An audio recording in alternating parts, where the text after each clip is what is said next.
I really enjoyed watching this documentary. I am surprised and in awe of the amount of footage and recordings and photos that you have, because I know I certainly don't from back then. Just like, we're talking about a time before iPhones, before people are documenting everything on Instagram. And yet here you are with like a trove of resources to look back on. It's like, at the time, did you realize that what you were doing was maybe a little outside of the norm? From the time I was 5 years old, I kept a diary. Then at 12 years old, an audio recorder. Then as a teenager, a video camera. And I think we're born into this experience with a passion that drives us. And for me, it was journalism and that inspiration to capture the world around me. And I was growing up in such a colorful world with such colorful friends and just wanted to drink it all in. I mean, you talk about your colorful friends, and obviously a lot of them show up in this now with you interviewing them. Yes. Just how easy was it for you to get them on board? And I guess who had the biggest reaction to some of the footage?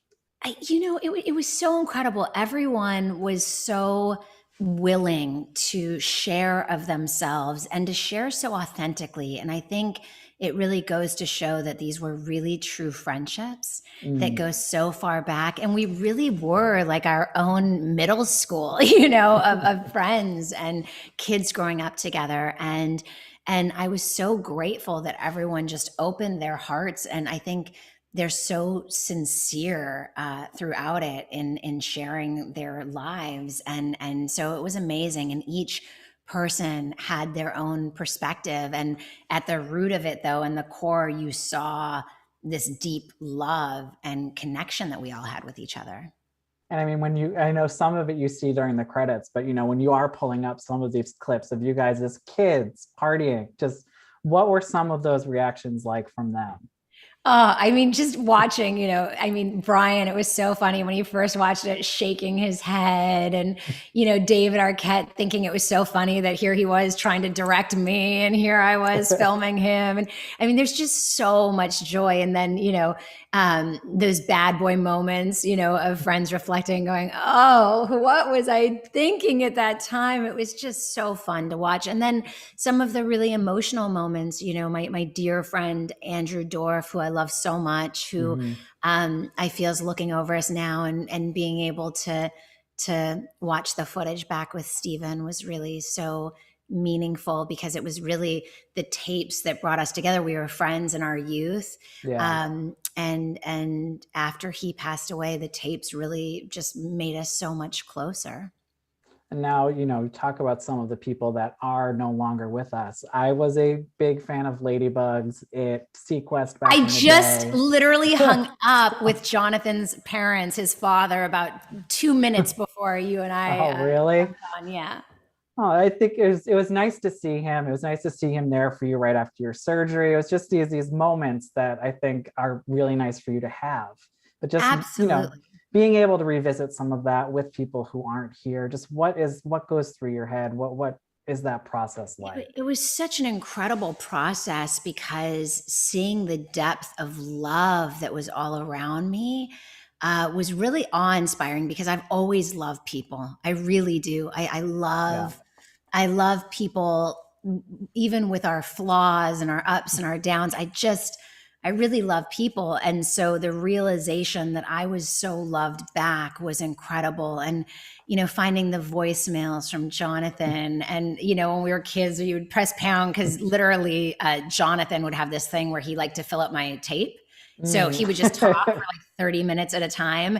And it was really in those final moments of those audio recordings that he really shared so much of himself. And you hear that through the documentary. And it was so moving. And then there was so much pain, because Yeah. I didn't see how much, pain some of the people that I love most were going through. And, I think we all had different levels of it. And there was so much joy and bliss that I remembered.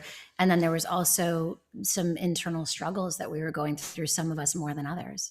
I was to say, going into this, did you kind of go into it with the mindset of this is going to be like blissful nostalgia, or did you know there were going to be some? I went into it literally wondering if things had happened the way that I remembered them. Mm, I had remembered our lives being so joyful and so full of life and so blissful, and really I didn't realize that I was opening Pandora's box. And I mm, think on a subconscious level, I probably locked it away for so long because, I had lost some of my closest friends so young. And so on a subconscious level, I think I probably wasn't ready to look back at it. And it was only, about 4 years ago when I was wondering if things happened the way I remembered them that I started unlocking the vault. And I didn't intend for the documentary to be about me. I was so focused on making it about everybody but me. And mm. then it ultimately became a very much a coming of age story of both the teen me and adult me. When you were going through your treasure trove, what I guess made you smile the most?